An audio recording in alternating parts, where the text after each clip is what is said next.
नमस्कार मित्रों, इस बार क्रिएटिव हिस्ट्री की 10वीं कॉन्फ्रेंस 8-9 अक्टूबर 2022 को उत्तराखंड के जहरी खाल में होने जा रहा है और हम सब बहुत उत्साहित भी हैं।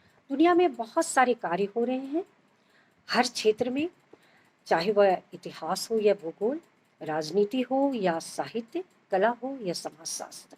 इनसे जुड़े अध्येता बहुत ही बेहतर कार्य कर रहे हैं, फिर क्रिएटिव हिस्ट्री की जरूरत क्यों पड़ी। 2007 में 1857 पर कार्य करने के दौरान हमें लगा कि इतिहास में बहुत सारे ऐसे क्षेत्र हैं जो मुख्य धारा से बाहर हैं, खासकर ग्रामीण क्षेत्र में हुई ऐतिहासिक घटनाओं और आंदोलनों का दस्तावेजीकरण का कार्य। और हमें लगा कि यह चीज इतिहास की मुख्य धारा से छूट रहा है। यद्यपि ऐसा नहीं है कि गांव कभी इतिहास में आए ही नहीं, आए, लेकिन घटनाओं और आंदोलनों का नेतृत्व ग्रामीण जनों के हाथ में मुख्यतः नहीं रहा। 2010 में 1764 के बक्सर युद्ध के लिए मशहूर बक्सर क्षेत्र में जब हम पहली बार मिले, तब हमें लगा कि भारतीय इतिहास को एक नए तरीके से देखने की जरूरत है और समझने की जरूरत है, और वह था लोगों के, गांव के लोगों को लेकर ग्रामीण इतिहास पर बातचीत करना। और तब से क्रिएटिव हिस्ट्री यह कार्य कर रही है। इस बार उत्तराखंड के जहरी खाल में वहाँ के इतिहासकारों में जसपाल सिंह बिष्ट, बीसी बैबेनी, अजय शंकर डोंडियाल और शिवानी रावत जैसे इतिहासकारों के साथ मिलकर हम सब उत्तराखंड के गांव के इतिहास पर बातचीत करेंगे। इस कार्य में हमारे सहयोगी बने हैं चर्चित इतिहासकार संजय कुमार। ग्रामीण इतिहास के क्षेत्र में जहरी खाल, जो एक ऐतिहासिक और साहित्यिक स्थल भी है, एक नया अध्याय जोड़ेगा, ऐसी हम आशा करते हैं। मुख्य धारा के इतिहास लेखन में गौरवमयी सभ्यताओं, वैभवपूर्ण नगरों, महान साम्राज्यों, पराक्रमी राजाओं और उनके कारनामों के अध्ययन पर अतिशय बल रहा और भूगोल तथा संरचना की दृष्टि से ग्राम जैसी छोटी इकाई इतिहास लेखन, चिंतन और बौद्धिक अनुसंधान की परिधि से काफी दूर रहा। और इस संदर्भ में यद्यपि कि भारत के कुछ अग्रणी इतिहासकारों ने बहुत ही उल्लेखनीय प्रयास किया, डी.डी. कौशाम्बी ने जरूर मार्गदर्शक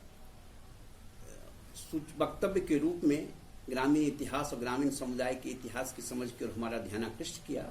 और कुछ और भी नामचीन इतिहासकारों, विशेषकर ए.एन. बोस, रविंद्रनाथ नंदी, ए.के. चौधरी और वी.डी. चट्टोपाध्याय जैसे इतिहासकारों ने इतिहास के विभिन्न कालखंडों में ग्रामीण रूरल सोसाइटी को केंद्र करके अपने अपने मोनोग्राफ्स, अपने अपने विनिबंध प्रस्तुत किए। किंतु हम सभी जानते हैं कि गांवों से नगरों, नगरों से राज्यों और राज्यों से सभ्यताओं का उदय हुआ। गांव सभ्यता की विकास यात्रा के केंद्र में रहा, किंतु उसको बौद्धिक अनुसंधान में, उसकी बौद्धिक परिचर्चा में वो केंद्रकता प्राप्त नहीं हुई। क्रिएटिव हिस्ट्री इस हिस्टोरियोग्राफिक जो गैप है उसको दूर करने की दिशा में एक रचनात्मक और सार्थक प्रयास है। इस बार का 10वां क्रिएटिव हिस्ट्री ग्रुप का वार्षिक अधिवेशन पर्वतीय राज्य उत्तराखंड के कस्बाई स्थल जहरी खाल में संपन्न होने जा रहा है, जिसमें हम गांव के इतिहास के बहाने आपस में एक दूसरे से अंतक्रिया करेंगे, संवाद करेंगे। यह बता दूं कि जहरी खाल उत्तराखंड के पौड़ी जनपद में अवस्थित एक छोटा सा कस्बाई स्थल है और जिसके बगल में गढ़वाल राइफल्स का हेडक्वार्टर लैंसडाउन है। वहाँ की प्राकृतिक सुषमा बिल्कुल ही आपको मनमोह लेगी और साथ ही साथ साहित्यिक जगत में सभी लोग जहरी खाल से परिचित हैं। जनकवि नागार्जुन ने कई कालजयी रचनाएं वहाँ पर रह करके की। हम वहाँ पर क्रिएटिव हिस्ट्री ग्रुप के प्लेटफॉर्म से न केवल इतिहास से संवाद करेंगे, बल्कि प्रकृति के साथ भी नगर के कोलाहल से दूर हट करके एक संवाद स्थापित करने का कोशिश करेंगे। आइए, आप सबों का जहरी खाल में स्वागत है। मैं इस अपनी ओर से क्रिएटिव हिस्ट्री ग्रुप के आयोजकों, विशेषकर डॉक्टर रश्मि, डॉक्टर देवेंद्र चौबे के प्रति आभार व्यक्त करता हूं कि उन्होंने मेरे अनुरोध, आग्रह और आमंत्रण को स्वीकार किया। और तो दोस्तों नमस्ते, आप सबका स्वागत है। मैं हूं दीपक और अभी मैं आप लोगों से बातचीत कर रहा हूं, आपको सबको आमंत्रित कर रहा हूं, निमंत्रित कर रहा हूं कि इस बार जो हम लोग 10वें क्रिएटिव हिस्ट्री के एनुअल सम्मेलन में मिल रहे हैं उत्तराखंड में जय हरी खाल में, सतपुली ज़िले में, पौड़ी गढ़वाल में। तो आप सब लोग वहाँ आएँ और देखें कि किस तरह से हम लोग गाँव के इतिहास पर, स्थानीय जो ज्ञान की धाराएं हैं उस पर कैसे काम करते हैं। और ये परंपरा पिछले कई सालों से चलती आ रही है। देवेंद्र चौबे जी, रश्मि चौधरी और एक बड़ी अच्छी टीम है, सक्षम टीम है जो हम लोग ये काम कर रहे हैं, महेंद्र जी हैं। तो ये एक नया प्रयास था, मैं कहूँ अगर की भाषा में हम लिखते भी हैं और हम मंचित भी करते हैं। ऐतिहासिक पृष्ठभूमि गाँव का जानना उसके लिए बहुत ज़रूरी है। हर कलाकार, हर नाटककार के लिए किसी भी नाटक को लिखने के लिए ऐतिहासिक पृष्ठभूमि के साथ साथ साहित्य की जानकारी होनी चाहिए। इसी क्रम में रंगश्री सन 2010 से इतिहास पर, ग्रामीण इतिहास पर चर्चा करते रही है। क्रिएटिव हिस्ट्री साथ में और कई संस्थाएं। हम अगला ग्रामीण इतिहास पर एक संगोष्ठी उत्तराखंड में रखे हैं। आप सबका हार्दिक स्वागत। नमस्कार। हम लोग इतिहास के बदलते हुए रूप को देख रहे हैं और महसूस कर रहे हैं कि इतिहास लेखन का पूरा मामला जो है पुनर्परिभाषित हो रहा है। राष्ट्रवाद से लेकर लोक इतिहास तक कई नई पद्धतियां जो हैं वो, कई नई तरह की सोच जो है इतिहास लेखन में शामिल हो रही है। तो ऐसे समय में हम लोगों को लगता है कि एक रचनात्मक लेखन के साथ इतिहास का जोड़ होना चाहिए, जुड़ाव होना चाहिए। इस क्रम में क्रिएटिव हिस्ट्री की जो पहल है वो कुछ सालों से जारी है और उसके साथ बहुत सारे लोग जुड़े हैं, इतिहासकार भी जुड़े हैं, साहित्यकार भी जुड़े हैं। जो मुख्य बात मुझे कहनी है कि इतिहास को अब नीचे से ऊपर की ओर देखने के साथ जोड़ना पड़ेगा। ये बात पहले भी कही जाती थी, हिस्ट्री फ्रॉम बिलो के रूप में। नमस्कार, मेरा नाम आशीष कुमार पांडे है और मैं दिल्ली विश्वविद्यालय के हिंदी विभाग का शोधार्थी हूँ। क्रिएटिव हिस्ट्री ग्रुप प्रतिवर्ष की भांति इस वर्ष भी जय हरी खाल उत्तराखंड में अपना वार्षिक कार्यक्रम करने जा रहा है। यह कार्यक्रम लोक चेतना, लोक इतिहास एवं लोक परंपरा से जुड़ा हुआ कार्यक्रम होता है।